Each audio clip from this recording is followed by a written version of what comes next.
cocktail sessions, educational and inspirational talks from experienced startup founders, entrepreneurs, and thought leaders.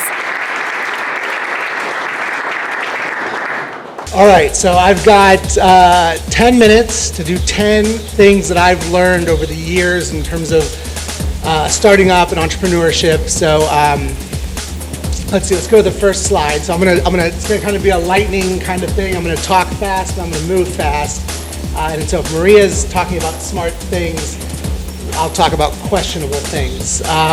The first one is start outs. So, and I'll read these too. So it's not how you start up, it's all about how you start out. And you know, it's weird in the startup ecosystem, we focus so much on starting up, and we focus so much on that high growth, right? Where are we going? That we rarely spend any time talking about where people start out, and we forget, we kind of put ourselves all on the same playing field, right? If we're all in this startup thing together, it's like as if we're all starting from the same baseline, but that's not true.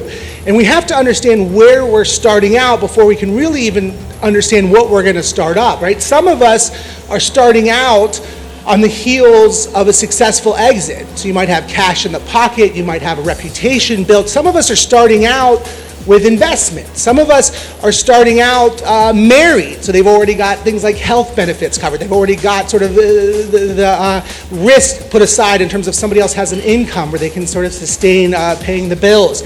And some of us, you know, we start out right out of college. We start out with or without a co-founder. So it's imperative that we understand where we start out before we even start to understand what we're starting up or where that's going to take us. Can we move to the next one? So product. This is one that I could talk on for hours, days. I want us to focus less on building great product and focus more on building great teams, which sounds really interesting, right? Because when I was at Twitter, they always said we had this mission, and they plastered it everywhere. Build world-class products. And all the executive staff were focused on, we want to build a world-class product, right? And why would you not want to build a world-class product? But my stance was, no matter what business you think you're in, what vertical you're in, what market you're after, we're all in the talent acquisition business. Because what we need to do is we need to find the greatest talent we can, and we need to create environments where great talent can do great work. Because when great talent does great work, guess what the result is? A world-class product, right? And that's in every second that we spend focused on building these world-class products, we're not focused on finding the world-class talent. We're not focused on the environment where the world-class talent can do world-class work. And when we're not focused on those things, they don't do that work. And we end up having retention problems. We end up having problems with our product. We end up having communication issues. So focus on world-class teams, environments where world-class teams can do world-class work. Inherently, we'll end up with world-class products. Next one. Motivation. So road trips need a destination, roadmaps require a purpose. The question why can be the biggest plague to any sort of environment that we work within. So why are we doing this? Why does it happen? And a lot of times we think that we can fix that or we can mediate that by having better communication with our teams. But we all need something to aspire to. Anyone that's ever been in a long-term relationship or married, you know, you kind of set some kind of goal like, oh, you know, we're going to go to Paris in the fall, and like you think about that and you dream about that, and it helps you get past like some of your fights or some of your rough times or some of your stresses at work. The same thing kind of happens in product or startup, right? We need to know why we're doing it, right? I need a tangible. I can't just have this arbitrary, oh, it's by the end of the year. It's at the end of the year because that's the fiscal year. It seems from a development or design side or anyone who's producing that great talent, it seems like bullshit. And so I really want to know why. Like why are we doing this, right? Tell me the client, tell me the reason, tell me the problem, tell me the direct problem that's being solved, not even an arbitrary problem, but there's client X and they have demand Y, and if we don't do demand Y, we don't get client X. If we don't get client X, we won't get any number of other things, and there's this domino effect that comes from that, and then it puts all of us in the same position. It makes all of us work harder, it makes all of us think harder, it makes all of us sort of more motivated to aspire towards whatever that roadmap is. So awareness. Know exactly who you are and know exactly when you're done being that. Another big problem I think when we're talking about startups is that we all thrive to be successful, obviously, but we think about being too successful. We think about sort of the big wins, the big client, the big contract, and we forget that all of that starts with a small contract, right? If you want to make $100 million a year in business, you got to start by just making $1 a year in business, right? If you want to get that really big client, you got to start by just getting a client. And a lot of times we don't focus on the sort of the small win and the really small win that's going to get us to the big win, right? You get the little client to get a medium client, you get the medium client to get the big client, and then you don't just really go right after the big client. But oftentimes I think we lose sight of that. We forget about that. We lose focus. Execution.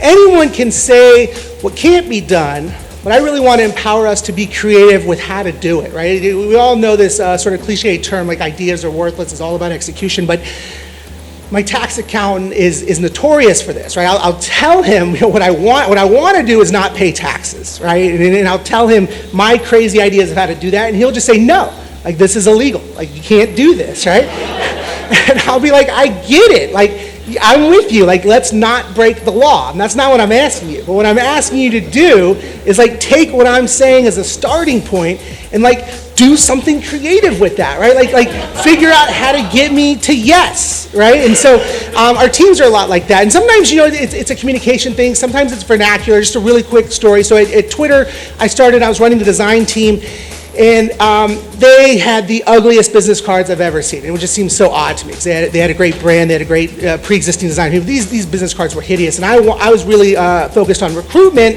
and I wanted to, when I go after other designers, top-notch designers, I wanted to put my best foot forward. I wanted to say, hey, you're going to join the world's best design team, right? I'm not going to do that with a shitty business card, which is the first visual representation of what we do. So I went to Twitter and I said, hey, we need better business cards, right? The design team needs them. I'll design them. I'll even pay for them, whatever it takes. And they're like, no, you can't do it because it's not fair. And what they told me was that if you get different business cards, then everybody in the company is going to need different business cards, right? And we're just not going to do that. So I stopped. I thought. I was like, all right, you're right. I was wrong. We don't need business cards. That was ridiculous. What I would like to ask is that we make 3.5 by 2-inch recruitment cards that have my contact information on them. And they're like, that's a fantastic idea. We should all be doing it. And you should like custom design them for the design team. I was like, yeah, that's good. Let's do that idea, right? So I was like, oh yeah, I don't want business cards. I want a recruitment card. So go to the next one real quick. Customers. Focus less on your customer and focus more on your customer's customer. Again, I think sometimes we get too short-sighted about sort of what we're focused on. We're generally creating something or developing something that fills some sort of need, right? And especially in the B2B world, that need is a means to an end for a customer that's also trying to serve somebody else's need, right? So focus on that.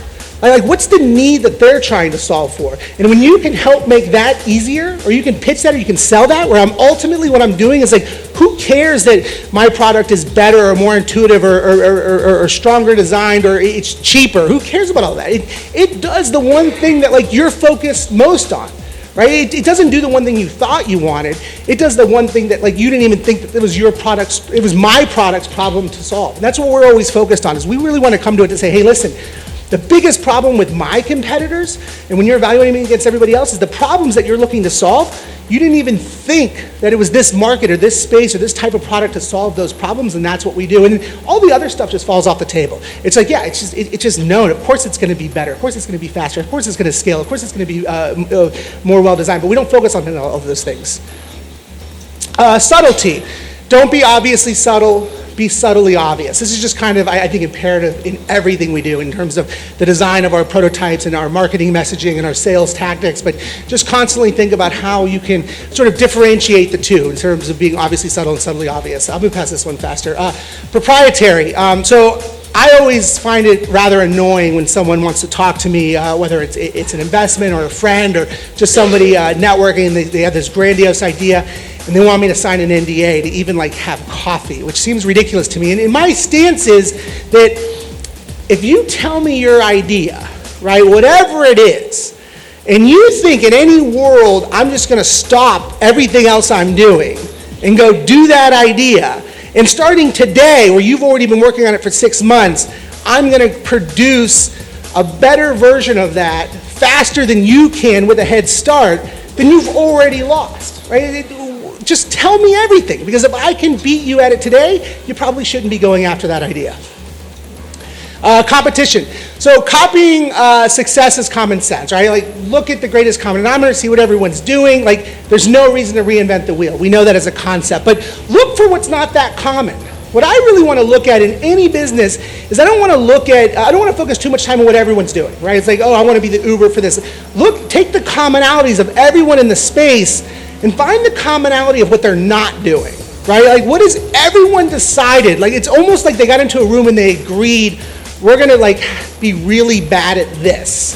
And it's like, okay, let's just be really good at that. And then let's just kind of, like, fake it till we make it with everything else, because everything else has become like a standard, right? Everything else has become like the status quo. So I don't need to push as hard on that. I don't need to sell as hard on that. But I can really differentiate myself almost instantaneously because I figured out what everyone is commonly crappy at.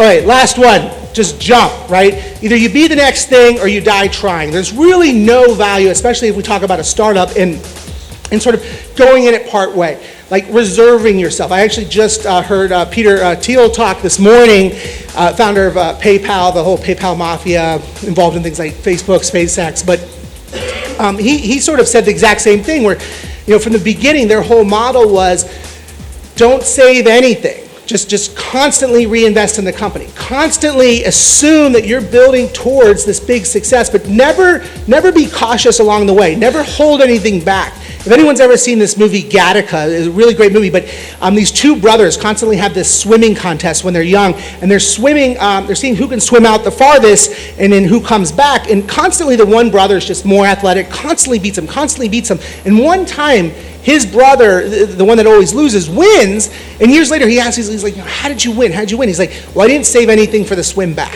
right? And that was his constant problem. He was constantly thinking about the fact that not only do I have to go out, but I have to come back, and that stopped him from going further, which made him always lose. And with that, I'm done.